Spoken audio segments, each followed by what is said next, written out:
The Creed of the Aryan Fighter, Chapter-7 in Part 1 of Essays on GITA, written by Shri Aurobindo. The answer of the divine teacher to the first flood of Arjuna's passionate self-questioning, his shrinking from slaughter, his sense of sorrow and sin, his grieving for an empty and desolate life, his forecast of evil results of an evil deed, is a strongly worded rebuke. All this, it is replied, is confusion of mind and delusion, a weakness of the heart, an unmanliness, a fall from the virility of the fighter and the hero.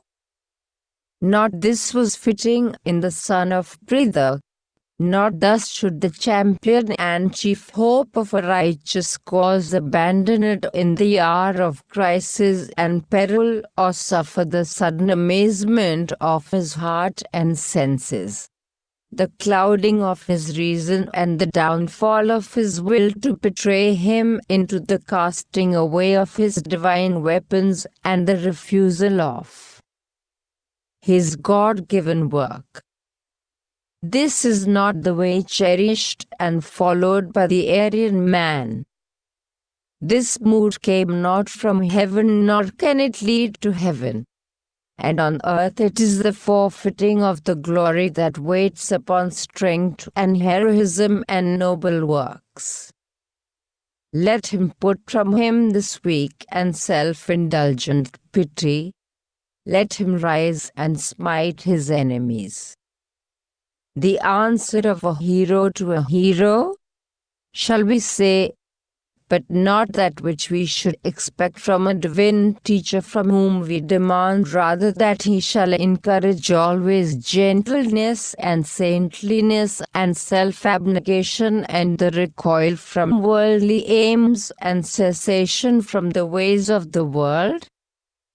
The Gita expressly says that Arjuna has thus lapsed into an heroic weakness.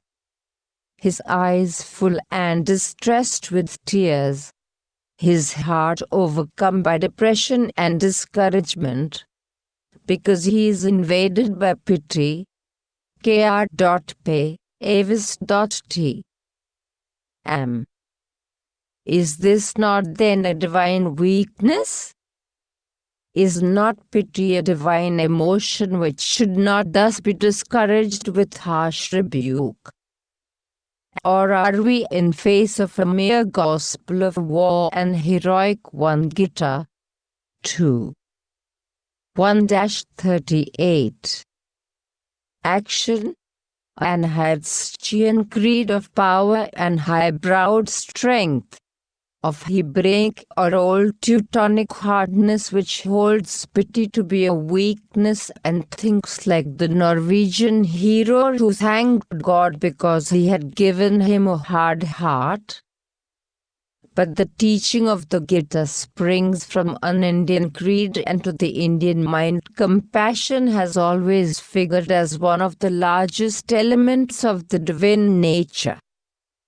The teacher himself, enumerating in a later chapter the qualities of the godlike nature in man, places among them compassion to creatures, gentleness, freedom from wrath and from the desire to slay and do hurt, no less than fearlessness and high spirit and energy, harshness and hardness and fierceness and the satisfaction in slaying enemies and amassing wealth and unjust enjoyments are Ajaric qualities.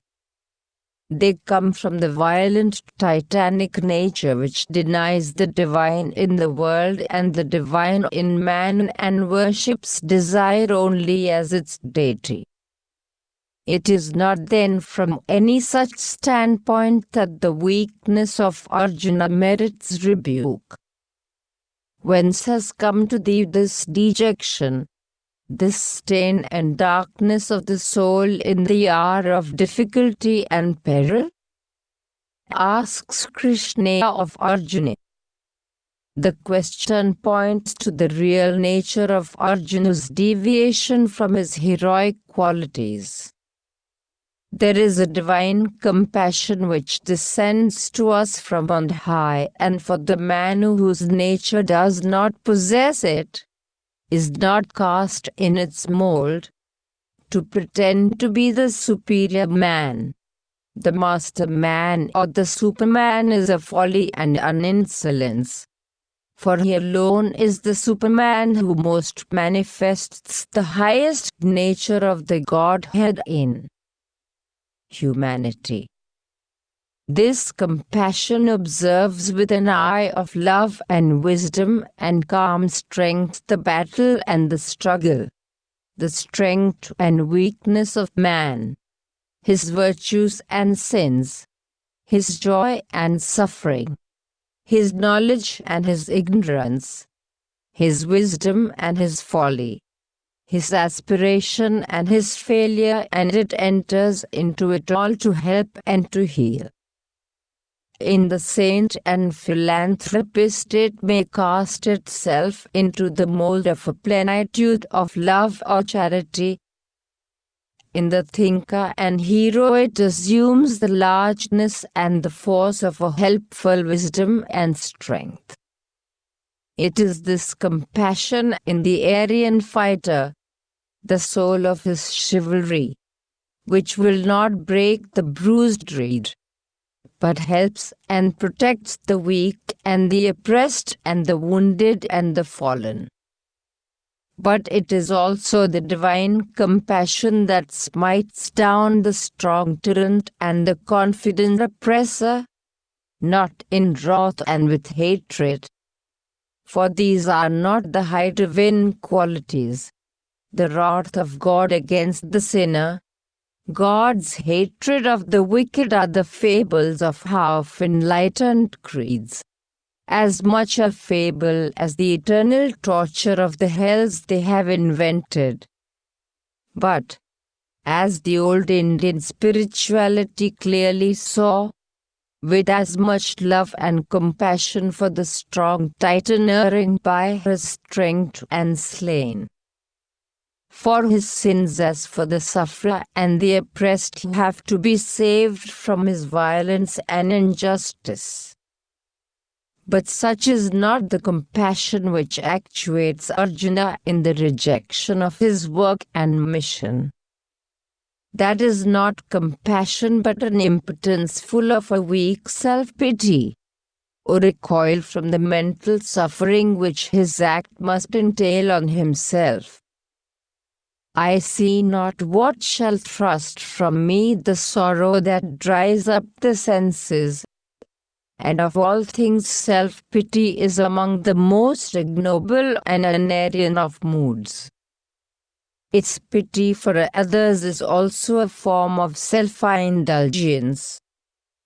It is the physical shrinking of the nerves from the act of slaughter, the egoistic emotional shrinking of the heart from the destruction of the Dhritarashtrians because they are one's own people, and without them life will be empty.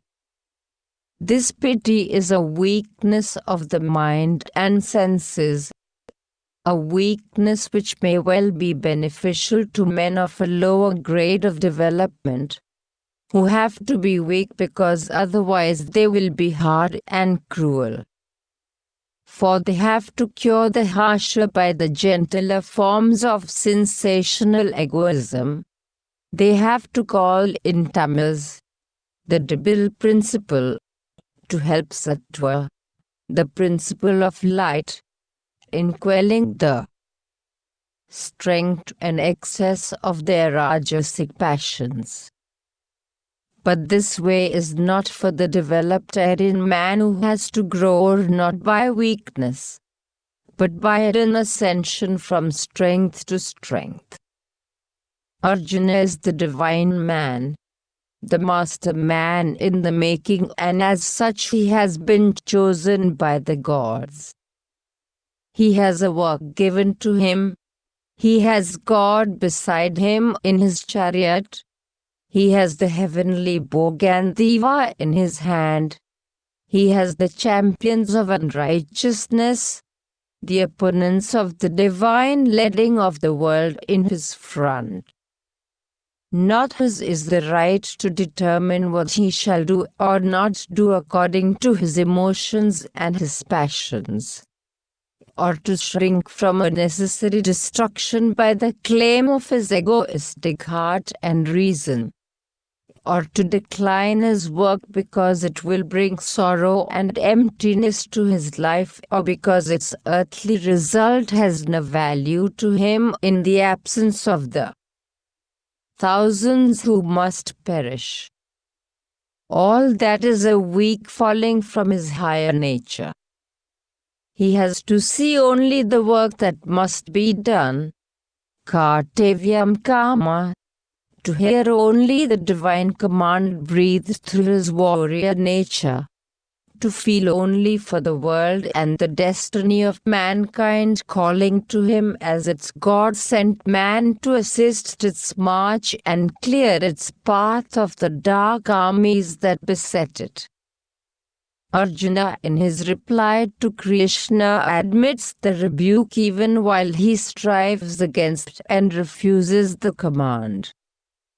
He is aware of his weakness and yet accepts subjection to it. It is poorness of spirit, he owns, that has smitten away from him his true heroic nature. His whole consciousness is bewildered in its view of right and wrong, and he accepts the divine friend as his teacher. But emotional and intellectual props on which he had supported his sense of righteousness have been entirely cast down, and he cannot accept a command which seems to appeal only to his old standpoint and gives him no new basis for action. He attempts still to justify his refusal of the work and puts forward in its support the claim of his nervous and sensational being which shrinks from the slaughter with its sequel of blood-stained enjoyments, the claim of his heart which recoils from the sorrow and emptiness of life that will follow his act, the claim of his customary moral notions which are repelled by the necessity of slaying his gurus, Bhishma and Drona, the claim of his reason which sees no good but only evil results of the terrible and violent work assigned to him. He is resolved that on the old basis of thought and motive he will not fight, and he awaits in silence the answer to objections that seem to him unanswerable. It is these claims of Arjuna's egoistic being that Krishna sets out first to destroy in order to make place for the higher law which shall transcend all egoistic motives of action. The answer of the teacher proceeds upon two different lines. First, a brief reply founded upon the highest ideas of the general Aryan culture in which Arjuna has been educated. Secondly, another and larger founded on a more intimate knowledge, opening into deep truths of our being, which is the real starting point of the teaching of the GITA. This first answer relies on the philosophic and moral conceptions of the Vedantic philosophy and the social idea of duty and honor which formed the ethical basis of Aryan society. Arjuna has sought to justify his refusal on ethical and rational grounds, but he has merely cloaked by words of apparent rationality the revolt of his ignorant and unchastened emotions.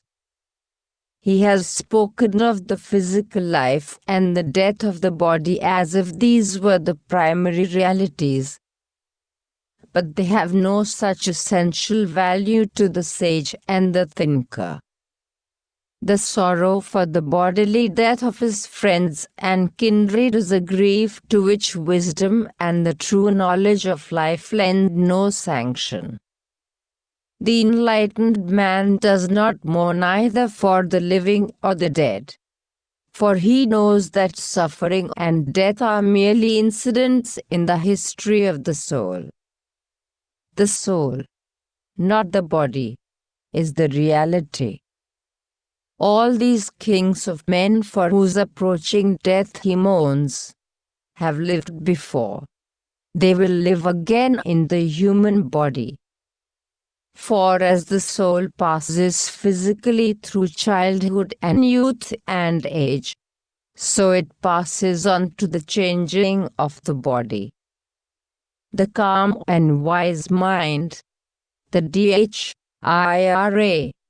the thinker who looks upon life steadily and does not allow himself to be disturbed and blinded by his sensations and emotions, is not deceived by material appearances.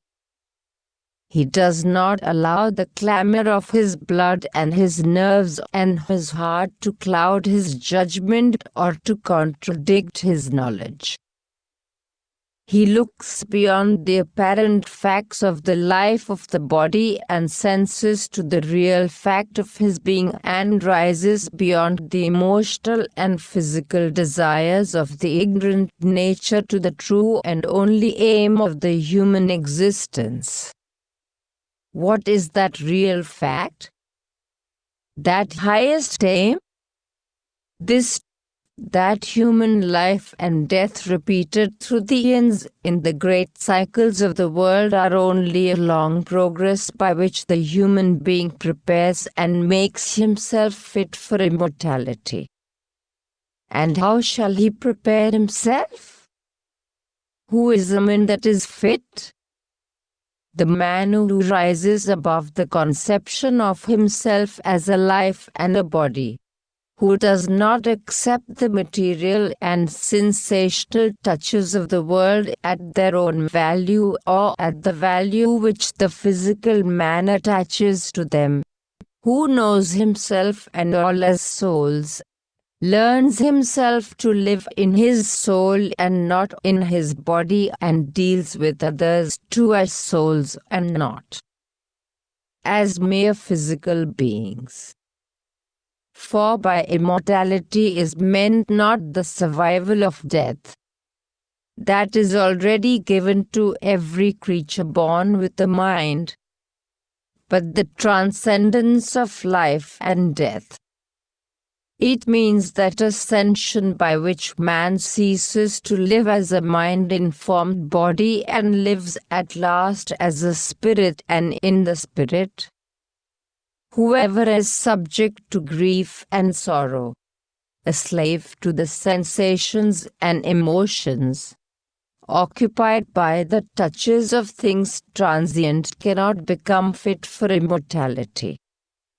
These things must be borne until they are conquered, till they can give no pain to the liberated man, till he is able to receive all the material happenings of the world, whether joyful or sorrowful, with a wise and calm equality, even as the tranquil eternal spirit secret within us receives them.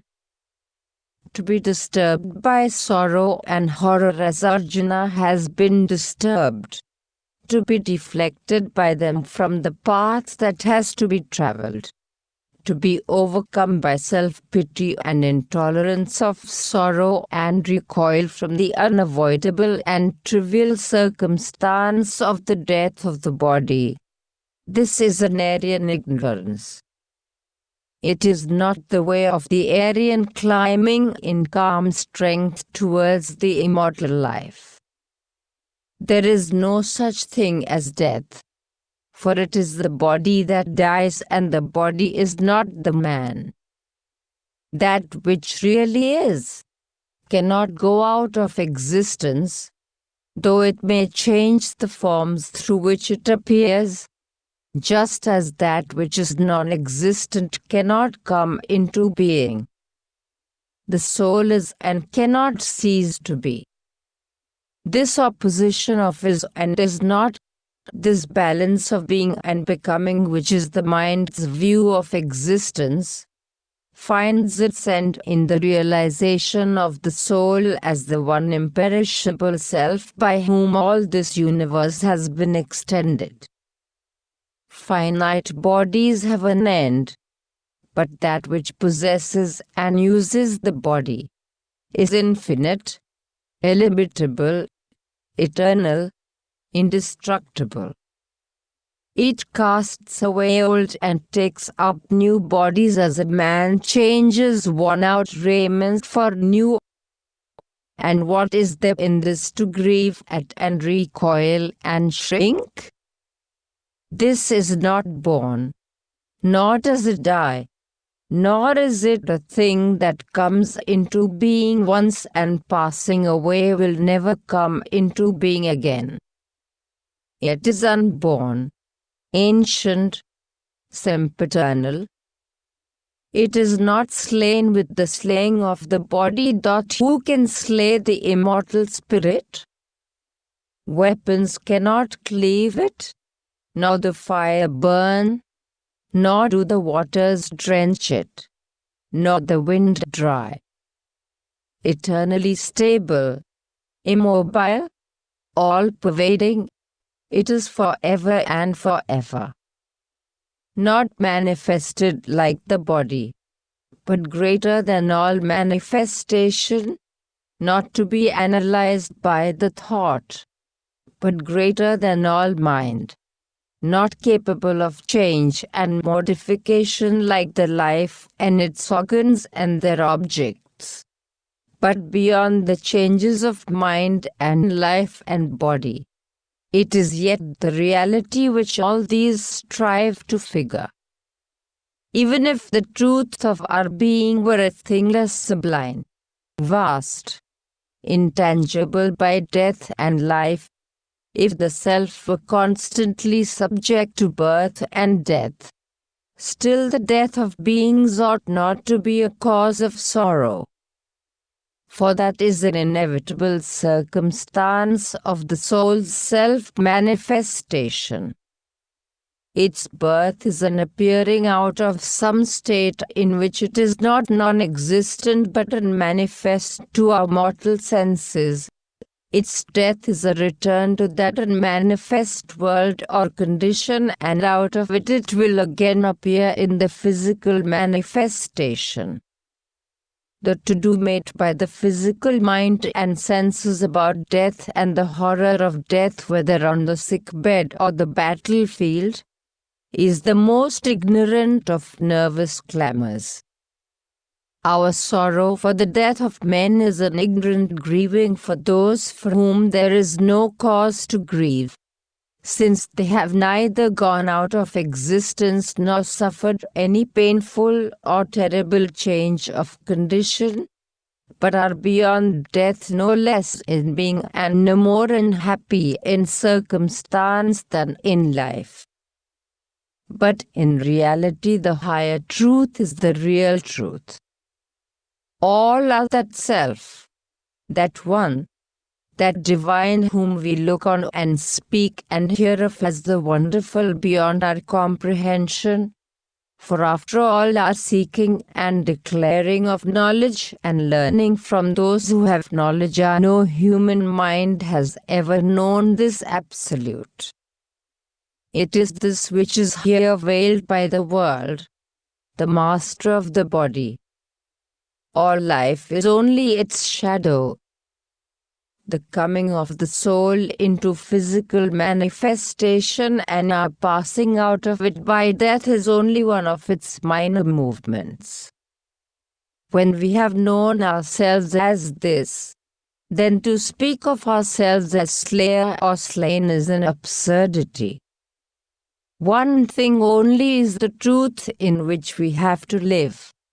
The eternal manifesting itself as the soul of man in the great cycle of its pilgrimage with birth and death for milestones, with worlds beyond as resting places, with all the circumstances of life, happy or unhappy, as the means of our progress and battle and victory, and with immortality as the home to which the soul travels.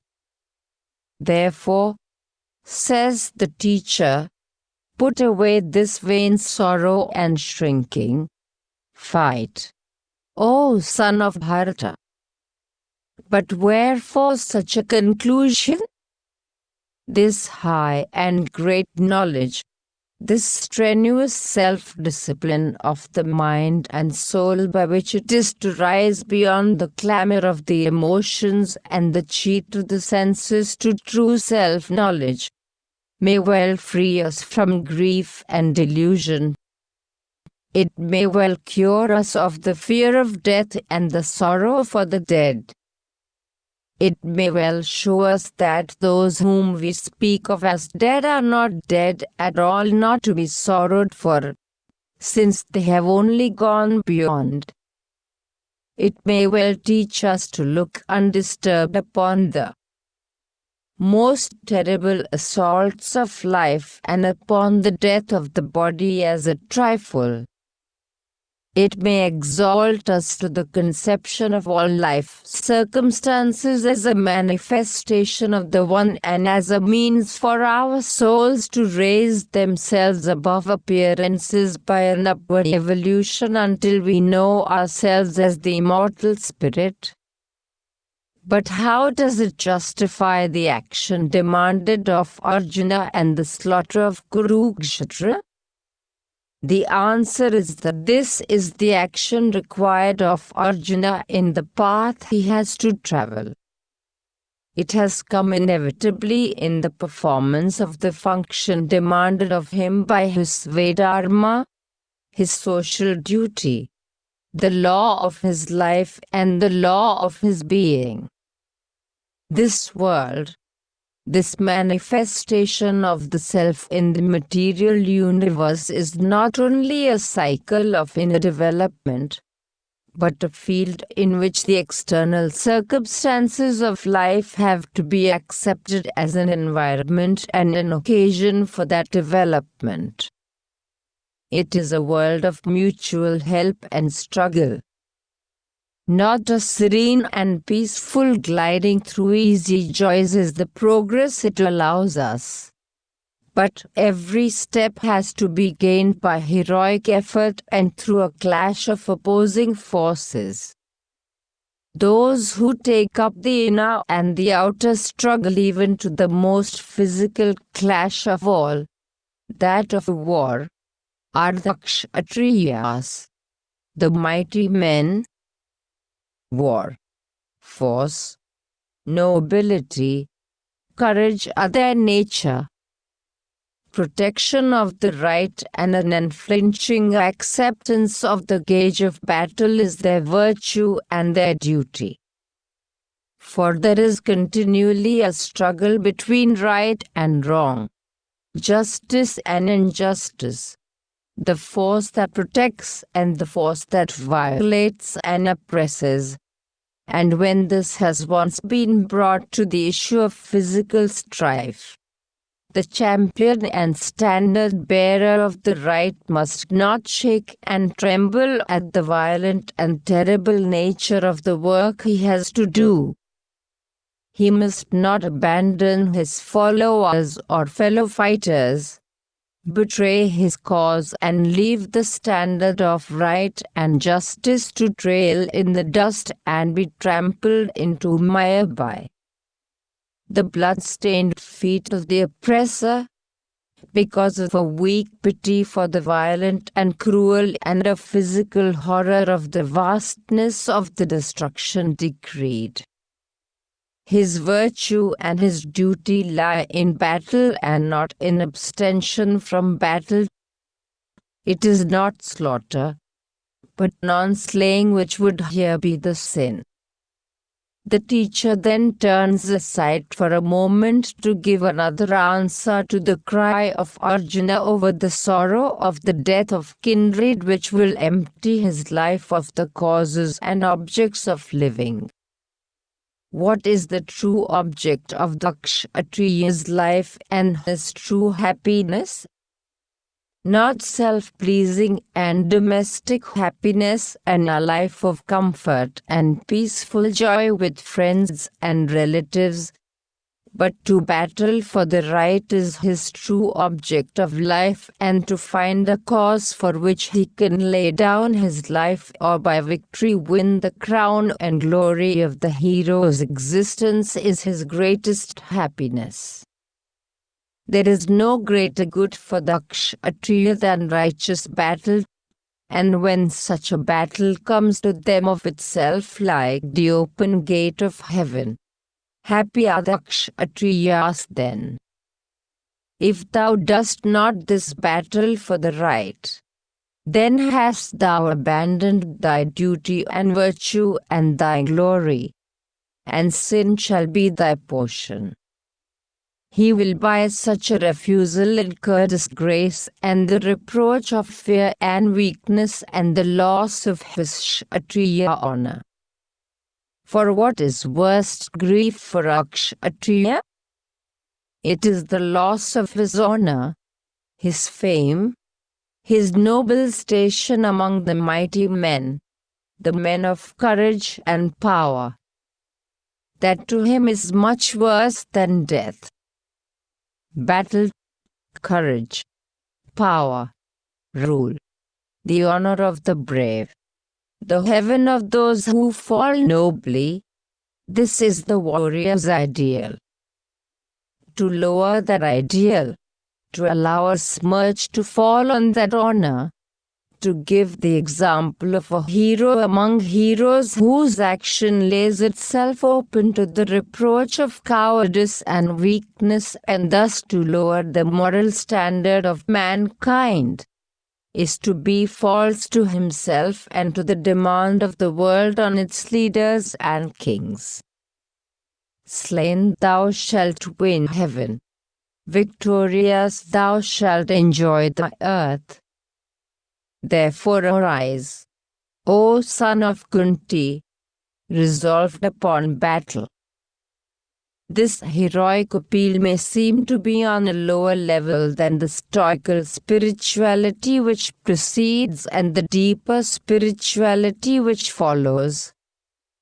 For in the next verse the teacher bids him to make grief and happiness, loss and gain, victory and defeat equal to his soul, and then turn to the battle, the real teaching of the Gita. But Indian ethics has always seen the practical necessity of greater ideals for the developing moral and spiritual life of man. The Kshatriya ideal, the ideal of the four orders, is here placed in its social aspect, not as afterwards in its spiritual meaning. This, says Krishna in effect, is my answer to you if you insist on joy and sorrow and the result of your actions as your motive of action. I have shown you in what direction the higher knowledge of self and the world points you. I have now shown you in what direction your social duty and the ethical standard of your order point you. Svedharmar APC of X.ya. Whichever you consider, the result is the same. But if you are not satisfied with your social duty and the virtue of your order, if you think that leads you to sorrow and sin, then I bid you rise to a higher and not sink to a lower ideal. Put away all egoism from you. Disregard joy and sorrow. Disregard gain and loss and all worldly results. Look only at the cause you must serve and the work that you must achieve by divine command. So thou shalt not incur sin. Thus Arjuna's plea of sorrow, his plea of the recoil from slaughter, His plea of the sense of sin, his plea of the unhappy results of his action, are answered according to the highest knowledge and ethical ideals to which his race and age had attained. It is the creed of the Aryan fighter. Know God, it says. Know thyself. Help man. Protect the right. Do without fear or weakness or faltering thy work of battle in the world. Thou art the eternal and imperishable Spirit. Thy soul is here on its upward path to immortality. Life and death are nothing. Sorrow and wounds and suffering are nothing. For these things have to be conquered and overcome. Look not at thy own pleasure and gain and profit, but above and around. Above at the shining summits to which thou climbest, around at this world of battle and trial in which good and evil, progress and retrogression are locked in stern conflict. Men call to thee, their strong man, their hero, for help. Help then. Fight.